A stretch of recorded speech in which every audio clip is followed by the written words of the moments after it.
खरं तर आजचा महाराष्ट्र कृषी प्रधान दिसतोय, त्याचं कारण छत्रपती शिवाजी महाराज. हा महाराष्ट्र सह्याद्रीच्या दऱ्याखोऱ्याने वेढलेला, शेती करायला जमीन इथं होती कुठं? महाराजांनी पहिल्यांदा शेतकऱ्यांना सांगितलं, पडीक जमिनी लागवडीखाली आणा, त्यांना प्रोत्साहन दिलं, जमिनी दिल्या, बी बियाणं दिली, खतं दिली, बैल जोड्या दिल्या, करा शेती करा. हा सह्याद्री आपल्या उरातून सोन्यासारखं पीक निर्माण करू शकला.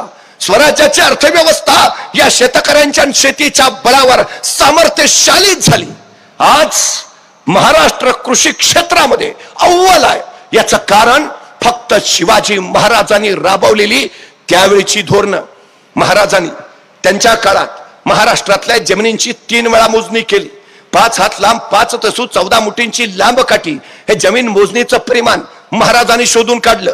या परिमाणाच्या बळावर महाराष्ट्रातल्या जमिनींची महाराजांच्या हयातीत 3 वेळा मोजणी झाली. आता आमच्या नावावर जे 7 बारे दिसत आहेत, त्या 7 बाऱ्यांचे उद्गाते राजा शिवछत्रपती शिवाजी महाराज नसते, तुमच्या माझ्या नावावर 7 बारे सुद्धा दिसले नसते. महाराष्ट्रातलं पहिलं धरण शिवाजी महाराजांनी बांधलं. पुण्याजवळच्या खेड शिवापूरच्या आंबिलोड्यावरचं धरण जाऊन बघून या. 32 धरणं बांधली महाराजांनी. जलसंधारणाची पहिली योजना शिवाजी महाराजांची.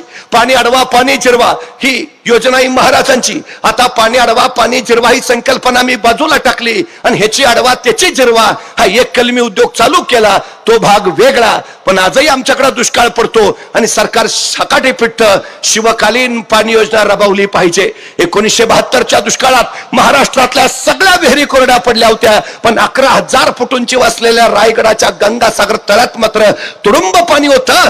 72च्या दुष्काळात रायगडावरून पाणी खाली आणलं. ती शिवाजी महाराजांची शिवकालीन पाणी योजना. जा कुठल्याही गडावर कुठलाही विद्युत जनित्र दिसणार नाही, मोटार दिसणार नाही, इंजिन दिसणार नाही, पण विहिरीतलं पाणी सगळ्या गडावर कसं फिरवलंय हे एकदा कधीतरी जाऊन बघून या.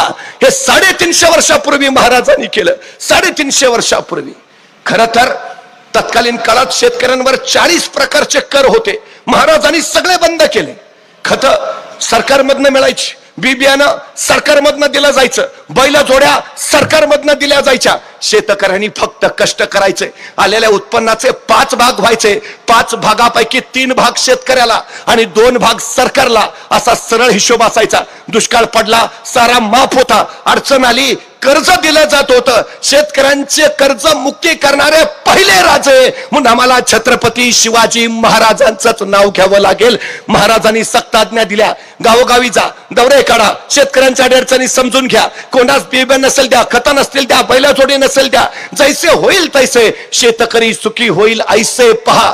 अहो तत्कालीन काळात आसमानी प्रचंड कोसळलेली, सुलतानी तर होतीच. दुष्काळ इतका भयानक पडलेला की जगण्यासाठी माणसाची नजर मेल्या जनावराच्या प्रेतावर पडू लागली आणि भुके पोटी बापाची नजर पोराच्या मांसावर जाऊ लागली. पण अशा भयान दुष्काळातही महाराष्ट्रातल्या शेतकऱ्यानं छत्रपती शिवाजी महाराजांच्या काळात आत्महत्याच केली नाही. हे शिवशाहीचं सगळ्यात मोठं यश आम्हाला मानावंच लागेल. महाराजांनी मातीत नव्हे मातीसाठी इथल्या माणसांना मरायला शिकवलं.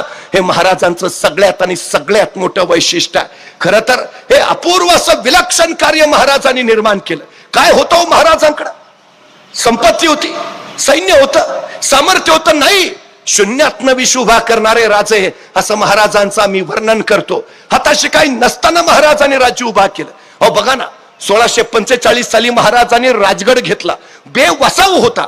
आता घेतला तर बांधायला हवा, बांधायचे तर पैसे हवेत आणि महाराजांकडे ते नव्हते. मग महाराज असं म्हटले का? नाही, घेतला तर बांधला पाहिजे, बांधायचा तर फंड्स पाहिजेत. आहेत कुठं आपल्याकडं? मग कशाला घ्या, बघू पैसे आल्यावर. नाही, महाराज असं नाही म्हटले, बघू पैसे आल्यावर. महाराज म्हणले सुरुवात तर करू, घेऊन तर टाकू, पुढचा पुढं. आणि 1645 ला महाराजांनी राजगड घेतला. 1646 ला महाराजांनी तोरणा जिंकला आणि तोरण्याचं काम चालू असताना महाराजांना तोरण्यावर सोन्याच्या मोहरांनी भरलेले 7 हंडे सापडले. या संपत्तीतनं महाराजांनी राजगड बांधून पूर्ण केला. महाराज सांगताय तुम्ही सुरुवात करा. जगदंबा आशीर्वाद घेऊन तुमच्या पाठीशी उभा असतेच. एका मावळच्या क्षणी एका डोंगराच्या पायथ्याला एक सद्ग्रस्त उभा होता. मी तिथूनच निघालो होतो. त्याला विचारलं, का थांबलाय? तो म्हणला नाही, डोंगरावर जायचं आहे. म्हटलं जा ना. मग नाही, अंधार आहे ना. मग मी माझ्या हातातला कंदील त्याला दिला, म्हटलं आता जा, आणि मी निघून आलो. दुसऱ्या दिवशी पहाटे मी त्या डोंगराच्या पायथ्याला पोहोचलो. तो सद्ग्रस्त तिथंच. मी म्हणलं अरे वा, जाऊन आला वाटतं. तो म्हणला नाही, गेलोच नाही. म्हणलं का? अंधार आहे ना. हो म्हटलं मग कंदील दिला होता ना. हो दिला होता ना, पण त्याचा उजेड फक्त माझ्या पायापुरताच पडतो, मला किती लांब जायचं आहे. अरे भल्या माणसा, तू चालायला सुरुवात तर कर, उजेड आपोआप तुझ्या पावलाबरोबर येत राहील. जो पहिलं पाऊल उचलतो तोच पोचतो. ही सगळ्यात आणि सगळ्यात महत्वाची वस्तुस्थिती आहे, सगळ्यात महत्वाची.